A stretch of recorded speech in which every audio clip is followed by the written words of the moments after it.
Man up. Men don't talk about their feelings. These are just some of the awful cliches men hear all the time. But with 2 in 5 men admitting to regularly feeling worried or low, and suicide remaining the biggest killer of men under the age of 50, it's vital we dispel these damaging myths and make it normal for men to ask for help. Someone who knows the power of asking for help is Pete. Now, when Pete reached his lowest moment, he finally found the courage to seek help, calling the Mind helpline when he felt he had nowhere else to turn. Good girl. Most people would have looked at my life and seen me as successful. I had a great upbringing, went on to get a job in a really good law firm, but in the background, I knew from when I started university that I was struggling with my mental health, anxiety and depression. I was really afraid about speaking out. I thought it could damage my career. I was really afraid of the stigma and felt very ashamed of how I felt. I became a really good actor, actually. I think a lot of the time you wouldn't really have known what was going on.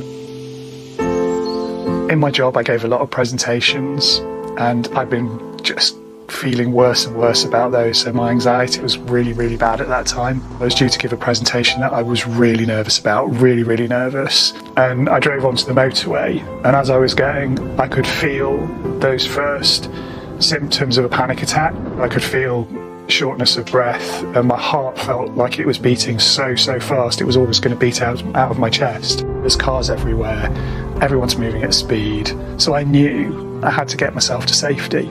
So I had to come off at the next junction, and there was a service station there, so I was able to stop there. But as soon as I stopped, I just burst into tears. I was really frightened about calling my parents or my wife. They were the first people I thought of calling, but I was terrified that I'd frighten them. I knew, because I'd looked at their website many times, that Mind had a phone line that I could call. It was a woman who answered the phone. There was no judgment, no questions that asked me whether what I was saying was really true. That was one of the first occasions where I spoke to anyone really in detail about exactly what was going on and exactly what those panic attacks were like for me, and how fearful I was about my anxiety and the fact that it had such a hold on me.